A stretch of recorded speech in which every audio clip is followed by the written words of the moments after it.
Hello, everybody, and welcome to this episode of the Trending Tech Podcast, brought to you by the team at IoT-now.com and VanillaPlus.com. And a warm welcome to everyone out there who's listening in, who's tuned into this. My name is Jim Morris.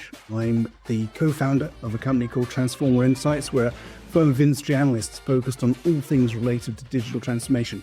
And for this episode of the podcast, I am joined by Rupa Datta, who is Senior Director of Product Management for IoT Connectivity Services with Semtech. So welcome, Rupa, and why don't you tell everyone a little about yourself? Hey, Jim, thanks so much for having me on the podcast. A little bit about myself. So obviously, based on the accent, you can tell I'm based out of the United States. I am managing the global IoT cellular connectivity product portfolio for Semtech, and I've been with the company for about 5 years now. And although, IoT is a rapidly changing environment that we all know and love. And so along with that, from a product perspective, we're really interested in this space because we are forced to change at a fast pace along with the customer demands. So it's exciting, it's fast moving, and I'm super happy to be here talking to you about trending tech. Great. Thank you, Rupa, and it's great to have you here. So just to introduce the topic of today's podcast, we're going to talk about AI in telecommunications. And CSPs and telcos in general have been quite active in this space in the last few years. Various telecoms providers, they're seeking to differentiate with things like providing AI infrastructure, data centers, and so on, professional services, consulting, AI platforms, and AI integrated solutions. And they're also looking to support and enhance internal operations, including things like brand management and network operations and customer support and so on. And in many ways, telecoms providers, they're just like normal businesses with opportunities to automate their call centers and marketing initiatives with things like generative and agentic AI and so on. But they're also in a unique position where they can benefit from network and related operational efficiencies enabled by AI, but also they're well positioned to provide an ideal trusted channel to end user adopters and assist them with the adoption of those new AI-enabled solutions. So that's the topic of today. I'm sure, as you've mentioned, that's something that's close to your heart, Rupa. Yes, and it's a mouthful, isn't it, Jim? It is. Lots of buzzwords and keywords that people have been hearing in the industry for a long time. So we're happy to be here to kind of make it simple to understand and give the customers and enterprises a way to understand how to implement AI, but more importantly, to understand what telcos and MVNOs can do for them. Absolutely. And as you say, it is an industry full of buzzwords, although I have to say that I hear AI so often that every now and again I have to remind myself what it stands for.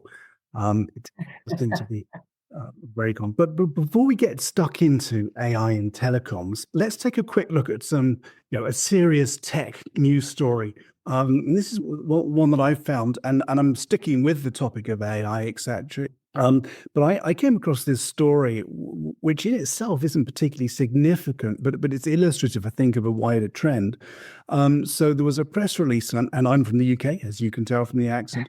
And there was a change in the name of the UK's AI Safety Institute to an AI Security Institute. And it just struck me that this was reflecting a change and a shift in the industry. It's illustrative of a theme, and industry and regulators pivoting away from the hypothetical consequences of AI and focusing much more on concrete considerations. And it reminded me of the law which was recently published in South Korea, December 2024. Now, the draft version of this law emphasized fairness in AI, which regulators everywhere seem to do. I mean, this is very much a theme of 2024. But the actual published law does not mention fairness. And it seems to me that illustrates a kind of a maturity in the regulation of this around just recognizing that, frankly, fairness isn't possible in AI, but there are some really significant things which do need to be regulated. And it just seemed that the zeitgeist of the industry had changed slightly. Did you notice this, the same story, Rupa? Yeah, I did. I picked up on that story and I thought it was interesting. There's a principle of fairness in that from our customer, and I'm going to talk about it from our perspective a little bit in MVNO world. our customers are trusting us with a lot of data. Yeah. And they want that data to be fairly protected. Yes. And fairly used so that they know that unfavorable actors are not going to get access to that data and do, unfavorable things with them. So, for example, critical data, patient data that's being sent over cellular, you have lots of security data from some of our, utilities customers, et cetera. How can that data be used in an unfavorable way? This article touched me quite a bit because it really gets to the heart of crime, doesn't it? Which isn't really where we are, but it does kind of unveil some of the threats that could be there with just access to data, as in photographs and personal information that could be out there on the internet and in the cloud. So I think security is a key word when you talk about AI, especially in our industries and in any industry. I think it's interesting that even from a semantic perspective, that changing safeties to security actually bolsters the message so much more from an end user and a reader perspective. Yes, it does very much. And the way that you described it there, effectively, you were parameterizing fairness. You were rooting it in some definition. And that is something which very much is achievable. Whereas up until recently, the regulators much more started at the other end and said everything must be completely fair to everybody. And that's kind of unachievable. But this more rooted, grounded, tangible approach, I think, is coming to, as you described, is coming to be more widely adopted in the industry. It's more about doing it rather than worrying about it, I feel. Correct. It's what guardrails can we put in place for protection? Yes. Exactly. And with that, we should probably come to the main discussion about, what happens when AI meets telecoms. So, I mean, as we've discussed, we've heard a lot about AI, and in fact for years now. But why is there so much hype now, do you think? I think there's a hype now purely because we've been hearing about it for so long and we haven't seen a lot of momentum, right? Like, people, as you said, AI, you've heard it so much, you've almost forgotten what it stands for. So, I remember 10 years ago, 12 years ago, I was working for a different company. And at that time, AI driven meant how do we get proactive notifications to the same set of customers based on data sets, right? And so how was that driven? That was driven by staffing. You had to increase staffing of data scientists to go look at all this disparate data that was around to make sense of it and say, how do we add value? What's the value creation for a customer? And that was the start of AI. I think, why are we seeing so much hype now? There's been a lot of investment in AI. You have ChatGPT, you have AWS, you have all of the big players in that AI space, making AI accessible in many ways to everyone, to the mass majority of the public. So people are touching AI, they're experiencing AI, they are understanding AI. So you've almost brought AI to the fingertips of the customer, which is why I think it's more relatable and therefore more understandable. So hype is there. We see advancements in the AI technology, a lot of it, a lot of generative AI models. We've had a lot of enhanced capabilities across many, many industries. It's not just in tech anymore. It's down to, you're calling to get your furniture delivered and your call is being routed to the right person because of something you've said. Like, that's also, there's some language modeling happening there, right? So we're seeing it in various contexts. So accessibility I talked about, and the last one is really around integration. So the tools that are available in the market today, although they are much more accessible, but the integration within those tools or to those tools are much more simple today than they were 5-10 years ago. So I think that's where the hype is. People are understanding the value of what they can do with AI. Yeah, absolutely. I tend to agree that, and I'll pick out one aspect of that. You mentioned the ChatGPT bringing it in masses and making people aware. So some number of years back, I can't remember who it was, but they were asked what the main benefit of blockchain was, and they said it gets attention on management boards, and boards of directors will listen and understand things that can be done with normal technology. But because it's got blockchain, they're excited and interested in it. So there's this. It's that word again. Yeah. It's putting it there in front of people and underpinned by real developments, as you say, Yes. in investments, etc. But it's not all plain sailing. So, what have been and what are and what might be the barriers to entry for businesses to use AI and AI tools? Yeah, so I mean, I'll talk about three sort of main challenges that I've seen in the market and that I've experienced across different companies. Number one is really the lack of the skilled expertise in instituting AI in a company. So what are you looking for? Again, going back to my previous comment, data science, right? That's something that companies need to really look at the barrage of the second point, which is data quality and availability. So many companies, we love data. We love to collect data for everything, every interaction, every customer, everything. We're looking at NPS. We're looking at, how many times have you called it? We're looking at so much data. But many companies don't really categorize and catalog that data in an accessible library. And in order to really get AI on a track where it's beneficial and very efficient, you need to know what your data is and how you're cataloging your data and how you're using it. So those two things, like you need the personnel to analyze and put that data in the shape that it needs to be in order to actually put some AI goodness in place.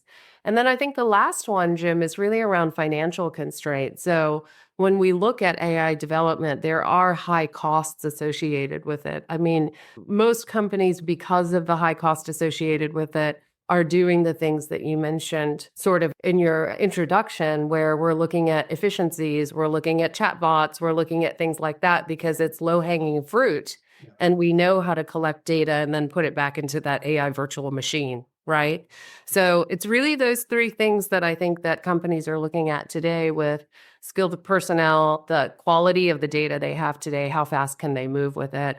And then given the quality of the data, how do we right size a project to kick something off? And that's around the financial constraints there. Yes, absolutely. And those financial constraints can be considerable, certainly in early days. It's easy to adopt AI solutions if you're a company and you see your peers adopting it and you see them getting returns for it. At that point, you feel confident that your ROIs can be achieved. But to be the first guy, it takes nerve. Yep. First to market is always great for press, but sometimes we learn from the first to market, don't we?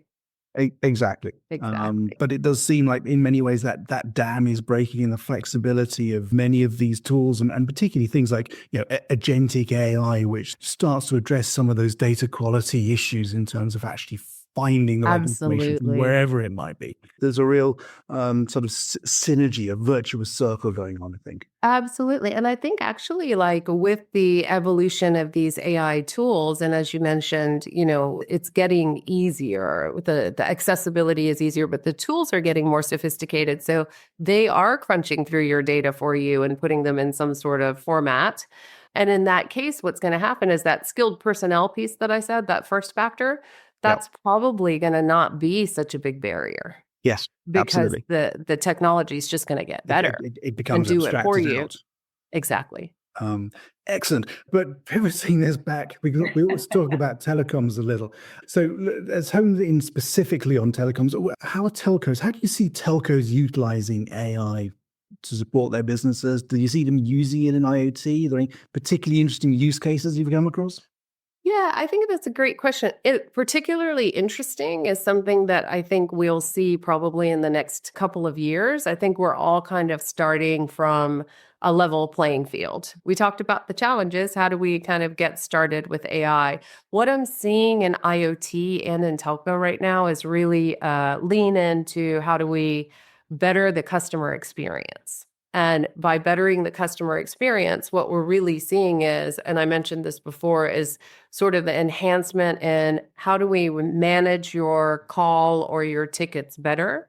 How do we understand what you need more accurately? And how do we quickly resolve your issue if there is anything? So in that realm, we're seeing things like AI-driven chatbots. We're seeing the virtual assistants that pop up 24/7 so that a human being doesn't need to kind of interact with the customer. But what we are seeing is the real-time issue resolution, which is increasing customer satisfaction scores quite a bit. So that's something that's a real improvement, especially in the telco space, where we know that from a consumer perspective, we've all been on the phone for many, many minutes or 30, 40 minutes trying to resolve an issue. So I think that emergence of AI and the customer experience piece is going to be helpful. The other thing we're seeing is fraud detection. So there's two levels of fraud detection or sort of threat detection. One is from a customer experience where a customer may have an application that's hitting the network. Yeah. They're using data at an even clip over several months. And all of a sudden there's a surge or an abnormality in their data usage. Yeah. That could detect fraud. What are we doing with it? Yeah. So there's AI to say, okay, Jim's fleet of stuff is now all of a sudden throwing terabytes of data. What are we going to do? Are we going to automatically suspend it and let Jim know? Are we going to automatically throttle it? What are our decision points? So what we're seeing is AI is enabling companies to make decisions or to empower decisions autonomously so that human beings don't have to be in that mix. And I think that's something, again, from a fraud and protection perspective, we're going to see coming out in telco. We're doing that today at Semtech. We're actually detecting the fraud and proactively notifying customers if we see abnormalities in usage. Yep. And I think that's been a game changer for us. The third thing is around predictive maintenance. And again, it's around how is your equipment behaving? So Jim's got an application, Jim's got a device. How is that device and application behaving on the network? Again, if we see failures, if we see spikes, what we can do is actually generate some proactive maintenance even.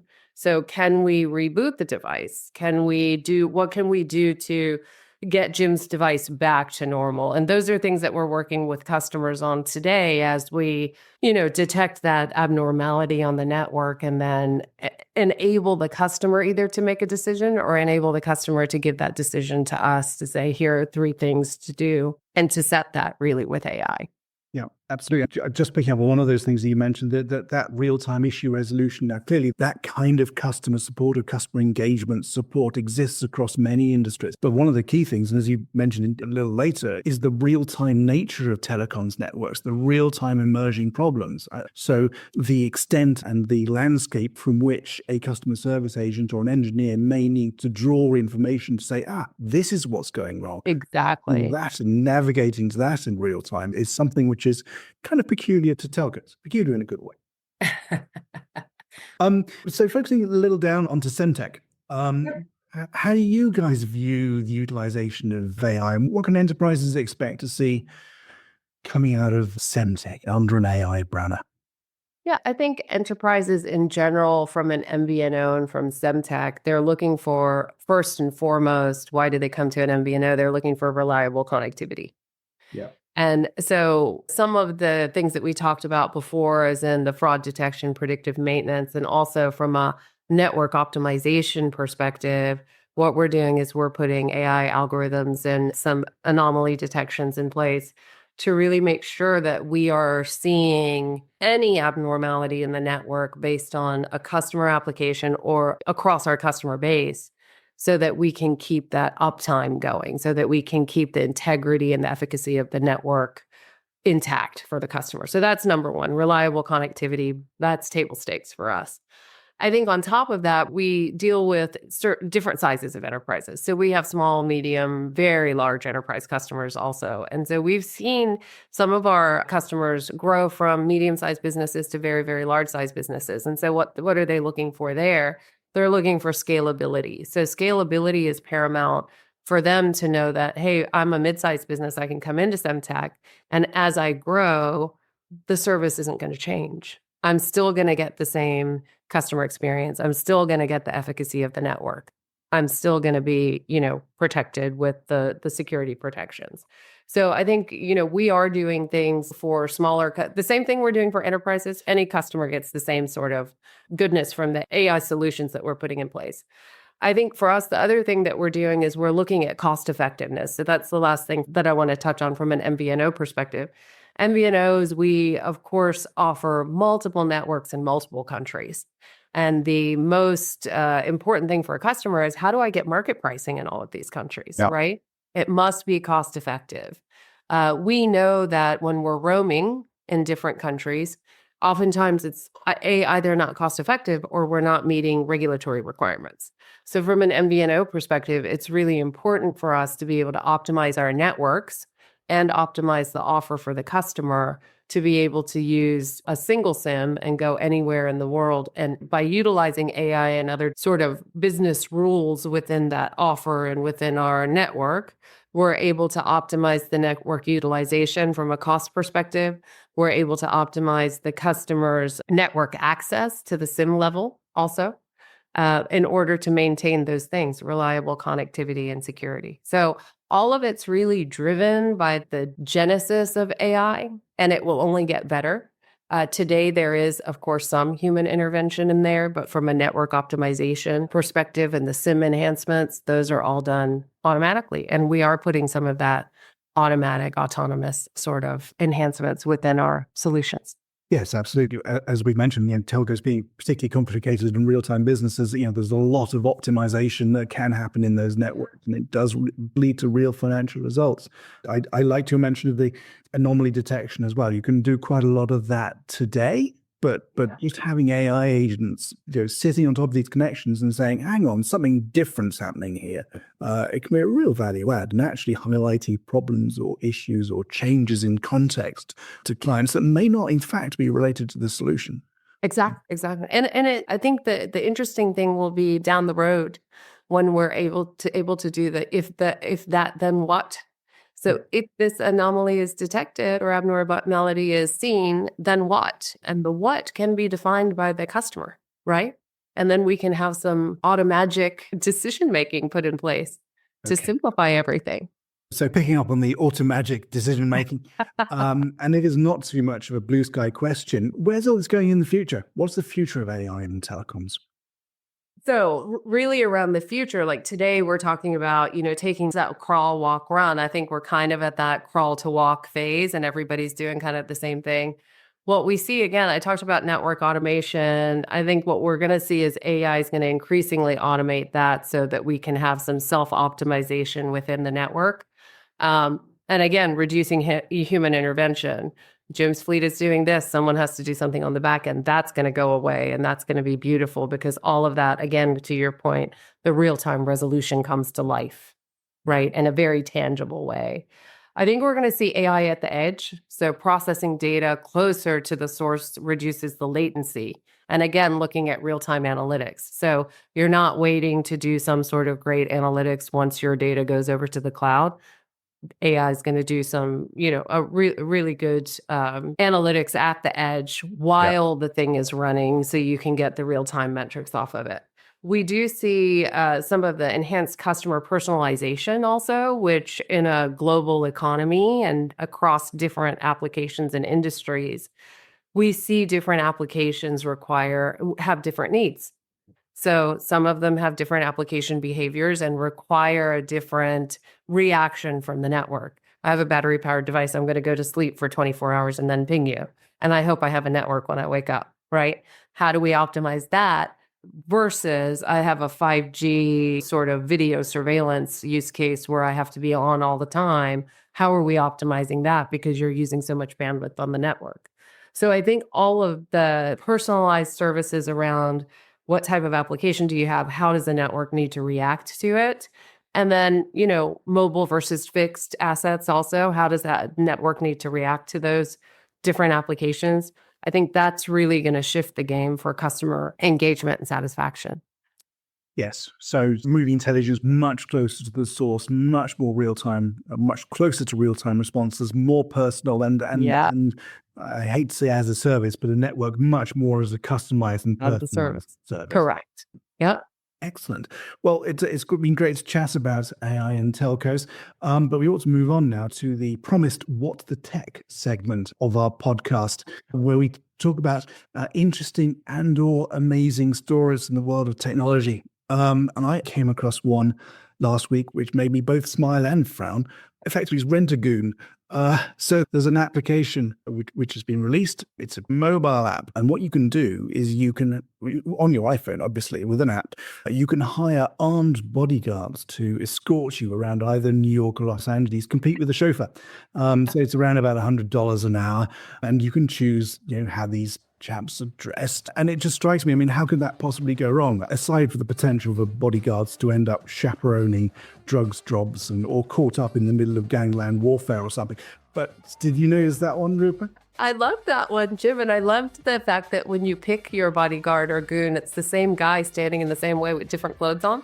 So it reminded me of that book when we were little, where we could have the guy and we could choose his clothes for work and play when we were like 5. So it was a little bit, it took me back to the younger days. But yeah, the guy doesn't look very friendly, I'll tell you, on the app.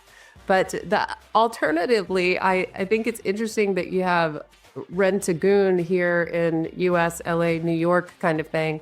And alternatively in Japan, you have rent an elderly person for the day to help you go around Japan and eat the right food and take you on the train so you don't get lost. How different is that? Really? It's also done on an app. Yeah. It's a different cadence of society, I think. Absolutely. Fantastic. So, Rupert, it's been an extremely interesting discussion. Thank you for joining me, and thank you for supporting the discussion. Thanks, Jim, for having me. It was really great. Cool. Thank you very much. And with that, I think we should draw this podcast to a close. And just a reminder that you can subscribe to the Trending Tech podcast wherever you found us today. And thank you for joining us, of course. We're delighted to have you listening in as part of our growing audience. And we'll be back with another edition of Trending Tech soon, focusing on another aspect of digital transformation. In the meantime, please keep checking IoT-now.com and vanillaplus.com, where you will find more tech news, videos, and much more. Thanks again for joining in. Bye for now.